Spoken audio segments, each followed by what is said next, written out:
കഥ ഇന്നലെയുടെ ഓർമ്മ. എഴുതി അവതരിപ്പിക്കുന്നത് ബീന ബിനിൽ, തൃശൂർ.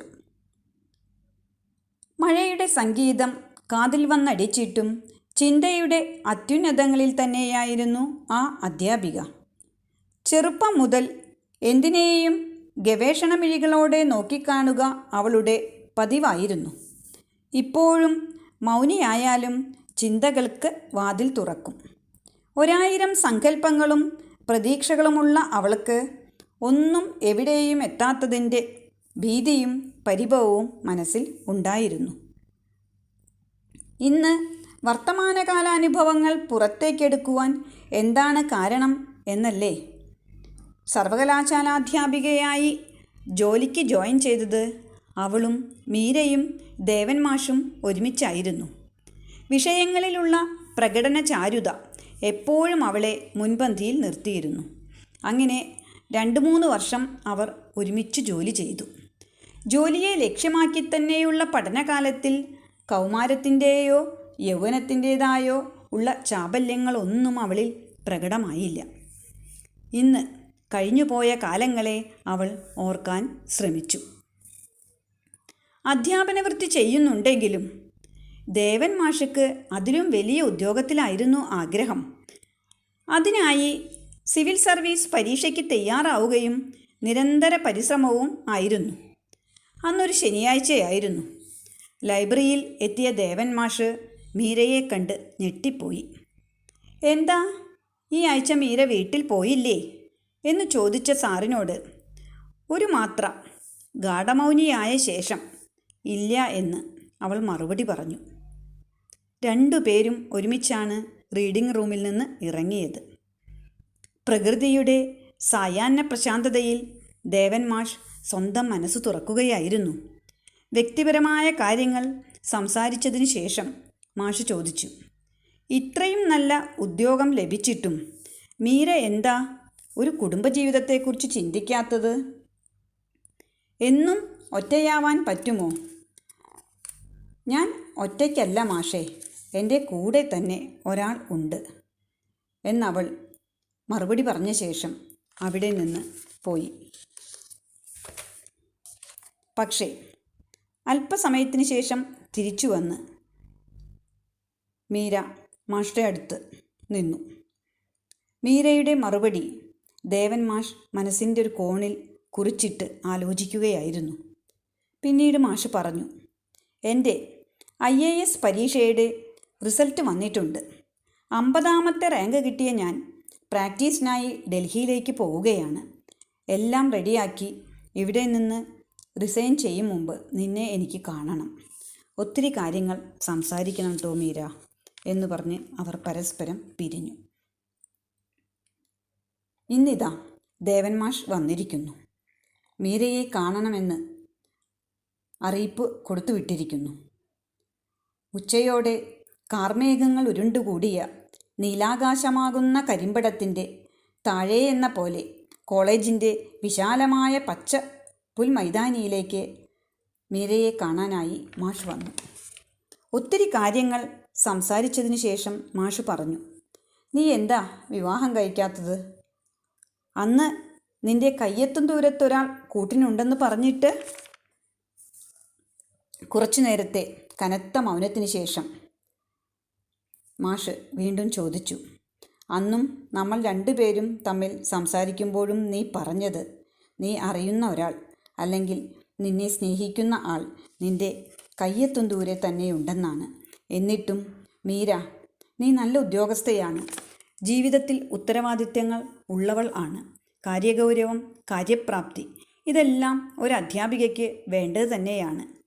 ഒത്തിരി നേരം മാഷ് സംസാരിച്ചു കഴിഞ്ഞപ്പോൾ മീര പറഞ്ഞു, "ആർക്കും ഒന്നും ശാശ്വതമല്ലല്ലോ മാഷേ. ഒരു പരിധിയുണ്ട് എല്ലാ ബന്ധത്തിനും. നമ്മുടെ സൗഹൃദവും അവിടെ വരെ എത്തി നിൽക്കുന്നു.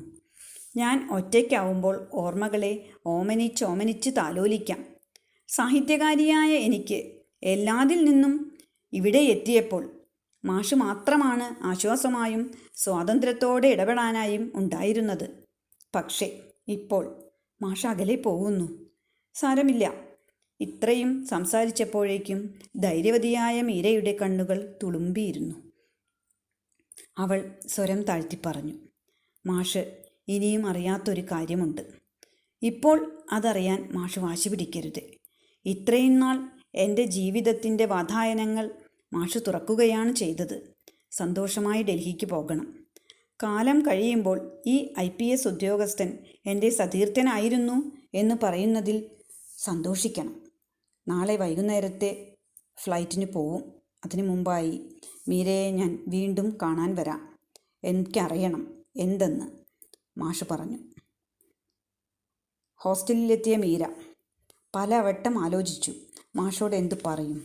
മാഷ് പറഞ്ഞ വാചകം നീ എൻ്റേതു തന്നെ, പക്ഷേ അറിയാത്ത കാര്യം എങ്ങനെ പറയും?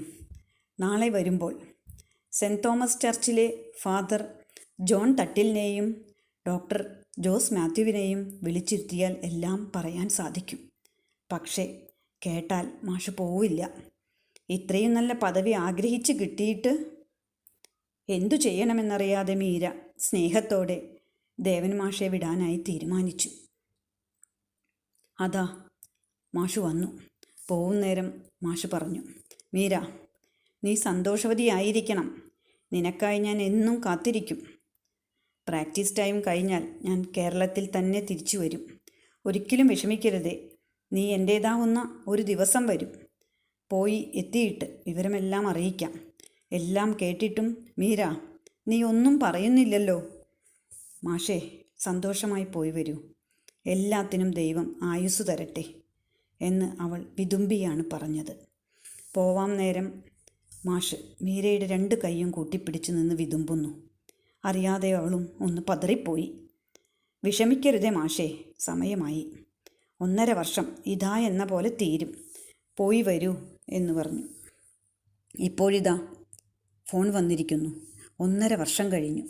മാഷ് 2 ആഴ്ചയ്ക്കകം എത്തും. അന്നായിരിക്കും എന്നെ ചെക്കപ്പിന് അഡ്മിറ്റ് ചെയ്യുന്ന ദിവസം. അപ്പോൾ എൻ്റെ ഈശ്വരാ, ഞാൻ ഇതുവരെ മാഷിനോടൊന്നും പറഞ്ഞിട്ടില്ലല്ലോ. ഡൽഹിക്ക് പോകുമ്പോൾ വേദനിക്കുമെന്ന് വിചാരിച്ച് പറഞ്ഞില്ല. ഇപ്പോഴും അറിയിക്കാഞ്ഞിട്ട് ആ ഗദ്ഗതം തന്നെ മനസ്സിൽ. അന്ന് വിചാരിച്ചു ദേവൻ മാഷ് വരുമ്പോഴേക്കും ഞാൻ മരണമെന്ന അതിഥിയുടെ വായിൽ പെടുമെന്ന്. ഫാദർ ജോൺ തട്ടിലിനെ പോയി കണ്ടതിന് ശേഷമാണ് മീരയ്ക്ക് ആശ്വാസമായത്. വിഷമിക്കാതിരിക്കൂ പെൺകുട്ടി, ഞാൻ ദേവനോട് സംസാരിക്കാം. വളരെ സാവകാശം കാര്യങ്ങൾ പറഞ്ഞു മനസ്സിലാക്കാം. വിവരമുള്ള വലിയ ആളല്ലേ, കാര്യങ്ങൾ മനസ്സിലാവും. ധൈര്യമായി പോവൂ കുട്ടി. തിരിച്ചെത്തിയ മീരയറിഞ്ഞത് ദേവൻ മാഷിൻ്റെ കോൾ ഉണ്ടായിരുന്നു എന്നാണ്. ഒത്തിരി ക്ഷീണം തോന്നിയ മീര രാത്രി ഒട്ടും ഉറങ്ങിയിരുന്നില്ല. പിറ്റേന്ന് രാവിലെ ഉണർന്നപ്പോൾ മഴയുടെ നേർത്ത സംഗീതം കേട്ട് ജനവാതിൽക്കൽ പോയി മഴത്തുള്ളികൾ നോക്കിയിരുന്നാണ് ചിന്തിച്ചു കൂട്ടിയത്. അതാ ആരൊക്കെയോ പടി കടന്നു വരുന്നുണ്ടല്ലോ. വാതിൽ തുറന്നതും മീര ദേവൻ മാഷിനെയും ഫാദർ ജോൺ തട്ടിലിനെയുമാണ് കണ്ടത്. പരസ്പരം എന്തു പറയണമെന്നറിയാതെ കണ്ണുകൾ പായിച്ച് അവർ അല്പസമയത്തിനുള്ളിൽ, എങ്കിലും മീരേ, നീ എന്നോട് ഇതൊന്നും പറഞ്ഞില്ലല്ലോ എന്ന് പറഞ്ഞ ദേവൻ മാഷ് അവളെ കെട്ടിപ്പിടിച്ച് അണപൊട്ടിയൊഴുകി. ദേവൻ മാഷിൻ്റെ ബലിഷ്ഠമായ കൈകൾക്കുള്ളിൽ സുരക്ഷിതയായപ്പോൾ മീര എല്ലാം മറന്നൊന്നു ചിരിച്ചു. കുറച്ചു നിമിഷങ്ങൾക്കകം അവിടെ ഇരിക്കാം ദേവാ എന്ന് ഫാദർ പറഞ്ഞപ്പോൾ ദേവൻ മാഷ് മീരയെ വേർപെടുത്താൻ ശ്രമിച്ചു. എങ്കിലും അവൻ്റെ കയ്യിൽ കിടന്ന് തിരിച്ചു വരാത്ത ലോകത്തേക്ക് അവൾ പോയി. ദേവൻ മാഷിനോട് അവൾ പറയാറുള്ള കയ്യെത്തും ദൂരത്തുള്ള ആ അതിഥിയുടെ അടുത്തേക്ക്.